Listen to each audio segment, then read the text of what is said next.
A new uptick in overdoses leads to a new warning from health officials about what they are calling Smurf dope. And we're keeping track of spiking COVID-19 cases across our area, what health officials believe is causing the increase. The hot and humid conditions continue Friday and into the holiday weekend. I'll have a look at that holiday weekend forecast right now at 6. Dedicated to Eastern and Southern Kentucky, this is WYMT Mountain News at 6. Law enforcement and health officials are seeing an uptick in overdoses, and it could be due to a drug making its way to Eastern Kentucky known as Smurf dope. WYMT's Lacey Roberts spoke with officials about the dangers of this drug and another one right here in Perry County. Starting in northern and western Kentucky. It has a vibrant blue color. Smurf dope. But what is it? Either methamphetamine or heroin that has been laced with fentanyl. Perhaps not just fentanyl, but carfentanil. Someone who does have a tolerance to opioids can most likely just touch it, and even that could result in an overdose. Law officials like Deputy Chief James East call them pipeline drugs. The type of drugs that are coming in now, they're not really making them locally. They're being brought in from different locations. Traveling from areas such as Lexington and Louisville, making their way to the mountains. Death is coming in waves. You can tell when someone brings it in locally because we'll have, 8 to 10 to 20 overdoses within a very short period of time. Brad Brewer is a harm reduction specialist at the Kentucky River District Health Department. Lee County, over the weekend, there have been 6 overdoses. Speaking with law enforcement here in Perry County, Smurf dope has not yet made its way to the county, but a similar drug has, and it's called Gray Death. Gray Death is a mixture of heroin and fentanyl, and it's extremely deadly. As that number of overdoses increases, so does the use and availability of Narcan. Whenever it's administered, it's done so intranasally. It can bring someone out of an opioid overdose. If they can be brought back, they are being brought back. Prepared for any situation, hoping these drugs are not here to stay. In Hazard, Lacey Roberts, WYMT Mountain News. Police also say as the weather gets nicer outside, the traveling aspect appeals to those who have access to these drugs, bringing them to more rural areas where they are not as easily accessible. 2 men are facing charges after a traffic stop in Laurel County. Deputies say they pulled over a car that did not stop as it was leaving a hotel. Deputies say these men, William Barrett and Larry Helton, were in that car. Deputies found meth and cash. Investigators also found Xanax and marijuana in the hotel room the suspects were renting. Both are charged with drug trafficking. Barrett is also charged with driving on a DUI suspended license. State Democratic leaders are calling on Attorney General Daniel Cameron to take action in the death of Breonna Taylor. The Attorney General's office is investigating her death. Louisville Metro police officers shot and killed her in her home back in March. In a letter, Democratic leaders say they want Cameron to provide an estimated date of completion. They say the city of Louisville nor the Commonwealth can wait any longer. They urge him to give the public the answers they deserve. Sunshine returned today along with the drier weather and those hot temperatures, and all that's going to continue heading into your Friday and into that holiday weekend. We're going to take you up to some of those cameras.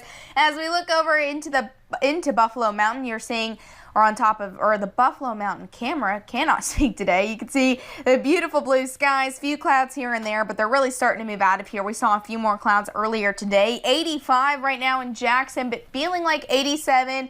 Dew point right around 66 degrees, so mid to upper 60s, so not too bad, but a little bit on that muggy side. And temperatures across the mountains, nothing too bad. Some spots into the lower 80s if you're looking towards Prestonsburg, Pikeville, and Wise. Mid to upper 80s, close to 90, or actually actually 90 degrees if you're looking down into Jonesville, 85 in Jackson, 87 in London, 86 over into parts of Somerset. But satellite and radar showing nothing for today. A few stray rain chances over into parts of central Kentucky, but those stayed out of our region for the most part, and we've just seen some clouds throughout the day. And the drier weather does continue heading into tomorrow, and so does that sunshine. Going to start to get a little bit warmer though. Hot temperatures return for both your Saturday and Sunday. Now Sunday we could see a stray rain chance or two, and some of that might continue into that new week. I'll have a full look at your 7-day forecast coming up in a little bit. All right, thank you, Paige. Governor Beshear continues to urge Kentuckians to wear masks and follow guidelines as we head into the holiday weekend. Today, he announced 239 new cases of COVID-19. It raises the state's total to 16,079. The governor also says 9 more people have died. At least 581 Kentuckians have been lost to the virus, but more than 4,700 people have recovered. We also learned from local health officials that 10 more people have tested positive for the virus in Pike County, and that brings their total to more than 100 cases now. 36 of those are still active. People can make appointments for in-person unemployment insurance services that will be offered next week in Somerset. Those appointments can be made for July 7th and 8th from 9 a.m. until 6 p.m. In-person assistance is still available by appointment in Frankfort, too. You must bring 2 forms of identification like photo ID and a social security card for identity verification. Appointments can be made at kcc.ky.gov or by calling 502-564-2900. More than 20,000 Kentuckians filed for unemployment just last week. Since March 15th, there have been more than 1 million unemployment claims in Kentucky.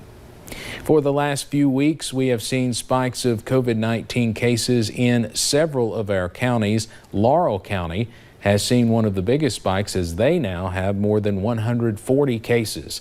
WYMT's Emily Bennett spoke to the health department director about why they are seeing this spike. From March through May, Laurel County had just 21 COVID-19 cases, but in June, that number quadrupled with more than 100 cases. Laurel County Health Department Executive Director Mark Hensley does say part of the spike is an increase in testing. They have doubled their capacity in June, testing 750 to 850 people per week. He says in Laurel County, they are not seeing the cases specifically tied to churches or other gatherings. It is more community spread. Hensley says now that restrictions are lifting, people just want to get out and enjoy normal activities. But this does not mean you should stop practicing social distancing and wearing a mask. People are fatigued with COVID-19 and they want to resume doing normal activities. We are in the summer months and people are more active. People are doing things together, in groups. With the 4th of July being this weekend, Hensley is encouraging people not to travel out of state, but to plan day trips staying with your family. In London, Emily Bennett, WYMT Mountain News. While other counties have seen a surge in COVID-19 cases, Floyd County has remained pretty steady. And with Independence Day weekend ahead, officials are working to keep that in mind. The annual Prestonsburg fireworks display was given the green light, and so was the city's carnival. That carnival opens tonight, and it looks a little different than you might expect. WYMT's Buddy Forbes shows us how. In the city of Prestonsburg, the celebration must go on. July 4th is big for me as a person, as an individual. It's also big for the city of Prestonsburg. Independence Day, we really take it serious. Regardless what line you're on, it's when the United States got their independence or when it's celebrated. Mayor Les Stapleton says he is excited to not only move forward with the city's annual fireworks show, but to offer its people a chance to celebrate with a carnival. And we've limited the amount of rides so that we could create space in between each ride. So you're not laying around on top of each other all the time. But the spacing is not the only new protocol. There are also hand sanitizer stations and hand washing stations scattered around Archer Park. We want to get ahead of it. We want to try to eliminate any opportunity there is for anything being passed on. They're wiping down rides directly after the rides. And workers will be taking the temperature of anyone who enters the carnival to make sure the only irregular heat is coming from Saturday's fireworks. Bigger, better, booms, lights, the whole 9 yards. a show that the city has been planning for months. We actually ordered this show last October, and a lot of this show is made specifically for us. To give the Star City a night to remember. In Prestonsburg, Buddy Forbes, WYMT Mountain News. Now, the county has seen 31 positive cases of COVID-19, and 5 of those are currently active. Stapleton says he does not want to add to that number and encourages anyone with a high risk to stay home. And by the way, we have a list of all fireworks displays that we know of across the region on our website, WYMT.com. The Kentucky Chamber of Commerce is launching a statewide initiative to address both prison reform and the state's ongoing drug epidemic. Ashley Watts with the Kentucky Chamber of Commerce says their goal is to tackle both issues through one statewide initiative, the Kentucky Comeback Campaign. The program's mission is twofold: to destigmatize addiction and decrease the state's prison population. I think that we are incarcerating some people that maybe need treatment over incarceration. And so looking at that, we want to make sure that we have an open network for people to find resources, to be able to find a job or to find some place where you can get help. You can find more information about the campaign on their website. That's KentuckyComeback.com. Hot temperatures and sunshine continue Friday and into the holiday weekend. I'll have a look at that holiday weekend forecast coming up. As COVID-19 restrictions ease, Harlan County opens up its parks. And we reflect on the protests that shook the region last year. Part 2 of Beyond Black Jewel is next.